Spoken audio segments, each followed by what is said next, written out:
admits that Mr. Sadok Hanzuli's conviction is unsafe. The conviction rested on evidence tainted from its inception by police failure. Central submission: the investigating force elevated a single 999 call to dispositive proof. They failed to subject that call to critical scrutiny despite obvious contra-indicators. That foundational failure created irreversible confirmation bias through the investigation. Subsequent evidence was fitted and sometimes distorted to confirm the preformed narrative.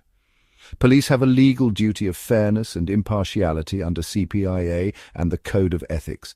That duty requires pursuing all reasonable lines of inquiry, including those favouring the defence. Here, the obvious inquiry was neglected. Was the complainant's conduct consistent with genuine fear? That failure amounts to an abdication of the investigative duty. The prosecution treated the 999 call as contemporaneous proof of fear and assault.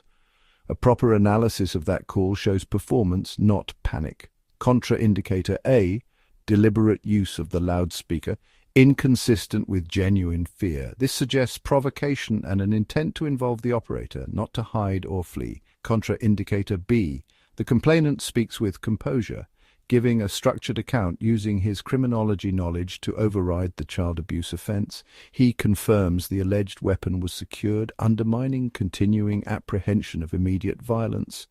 Contraindicator C: the complainant actively engages with the appellant during the call. That's a lie. That conduct is inconsistent with a terrified victim seeking immediate protection.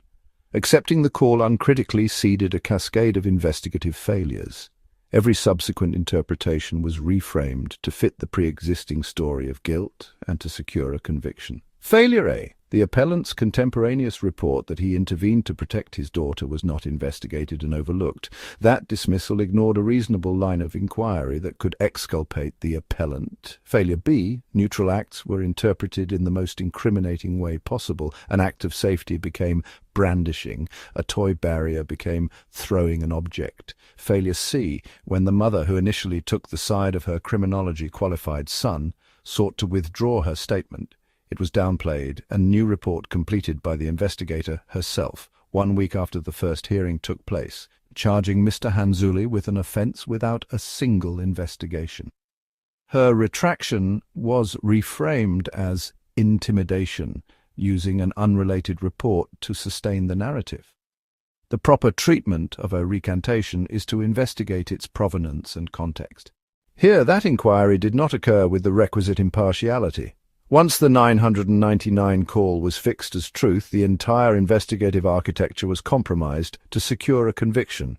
Evidence that might have exculpated the appellant was omitted, sidelined, or reinterpreted. This was not mere procedural sloppiness.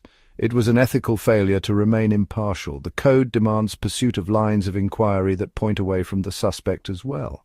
When investigation constructs a narrative knowing or recklessly ignoring contrary evidence, abuse of process follows. That abuse renders convictions unsafe because the fact-finding process is corrupted. The 999 transcript demonstrates structured, analytical speech, far from panic. The line, "Hi Mum took it away from him," confirms the immediate threat had passed. Loudspeaker use indicates a deliberate broadcast, not a concealment for safety. Active engagement during the call undermines the prosecution's portrayal of a terrified victim. The appellant reported intervening to protect his daughter from verbal abuse when the complainant replied, "That's a lie." That contemporaneous claim was not properly pursued as a reasonable line of inquiry. Neutral conduct was reframed as criminal conduct without objective assessment. This selective interpretation shows the investigation built the case rather than tested it. Key forensic and contextual inquiries were omitted or deprioritized after the call anchored guilt. Those omissions prevented the emergence of alternative, exculpatory narratives. A proper reinvestigation would reevaluate the call, witness statements, and omitted lines of inquiry. That reevaluation could reveal the conviction's unreliability. The appropriate remedy where foundational misconduct exists is to quash the conviction. Only by reversing convictions built on tainted processes can miscarriages be remedied. Summary: the 999 call was uncritically accepted and became dispositive without scrutiny. Confirmation bias then infected every phase of evidence gathering and interpretation. Relevant counter-allegations and exculpatory evidence were ignored or mischaracterized.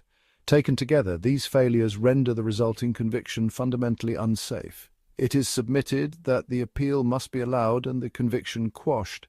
The miscarriage stems not from minor errors, but from investigative willful blindness and bias. For these reasons, the conviction is unsafe and merits reversal. End of skeleton argument. Prepared for legal review and appellate consideration.